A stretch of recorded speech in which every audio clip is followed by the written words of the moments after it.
Hey, welcome back to Sober Now. I'm Jim LaPierre. Today I want to talk about the mythology of happiness.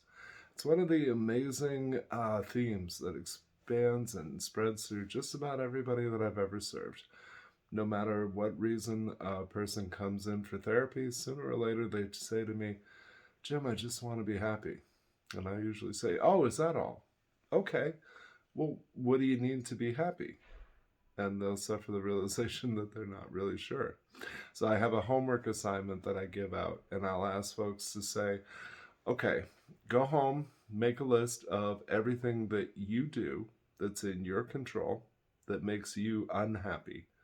And some of them are brave enough to do this, and they come back into the next session and say, okay, now what?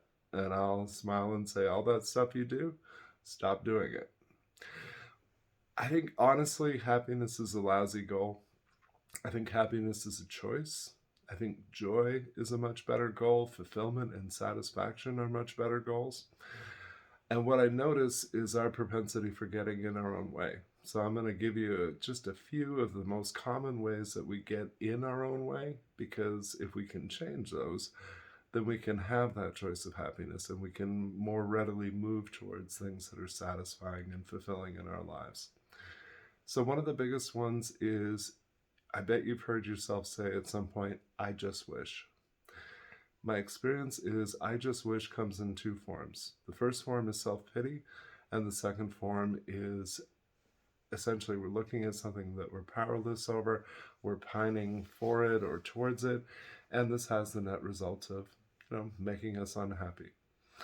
I've joked sometimes that I'm going to start a group for people who are engaging in some self pity, because what I notice is, especially in groups, we have a tendency to one up each other. It starts out by one person complaining about some circumstance in their life, and then another person chimes in and says, well, if you think you've got it rough, here's what I've got going on. And this is a horrible game. I don't know why anybody would want to play. But we do have a tendency to one up each other in terms of who's got the greatest struggles and whose life is enduring the most hardship. And I always go back to 417 from the Big Book of AA and the discussion of acceptance as really being one of the keys to happiness or the life that we most want. There's an old time piece of recovery advice that we should keep our head where our body's at. And it's a crude expression, but if you'll pardon it, I've always loved the adage that I had one foot in yesterday and one foot in tomorrow, and I was pissing all over today. Being fully present in the here and now and having a healthy perspective are absolutely vital to the life that we most want. I also say to folks that gratitude is a choice and one that serves us very well. Gratitude lists and reflecting on the good things that are in your life, really huge in terms of the impact on attitude. And I also encourage folks to consider what are the things that you take for granted.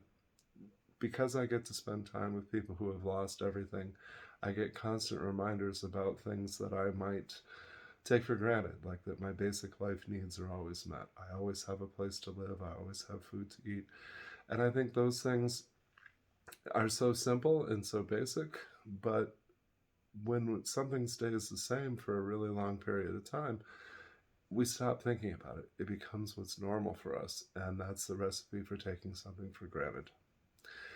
I think the next key to happiness and having the life we most want is to make sure that we're living our priorities, to make sure that we always have goals that we're striving towards, not endlessly killing ourselves to achieve, but making sure that we're not complacent and making sure that we're actively working towards fulfilling a particular, whatever the next step is in our recovery, but also in our quality of life, in our health, and most importantly, in the relationships and connections that we have with others. I know that for myself, growing spiritually is really the key to everything, and I most readily experience my higher power through the connections that I make, the people that are placed in my path, and I still joke with folks that I don't get email from God. So I have to listen and be present with the people that my higher power puts in my path, because those, in my experience, those are the people that my higher power most readily works through. So those are just a handful of the things that work really well for me. I hope that you're working a good program. I hope that you're making some investments in yourself and in others. And as always, if I can be of service to you, I would love to connect with you. Jim@sobernow.com is the easiest way to do that. Please put a quick like on this video and maybe a share so that we could expand this conversation with friends and family. And if you haven't already, head over to Sober Now's YouTube channel. Well over 100 videos there now on different aspects of recovery, all for free. Some great resources that we just want to be able to share with you. Have a wonderful holiday season. Please take excellent care of yourself, and we'll talk again soon.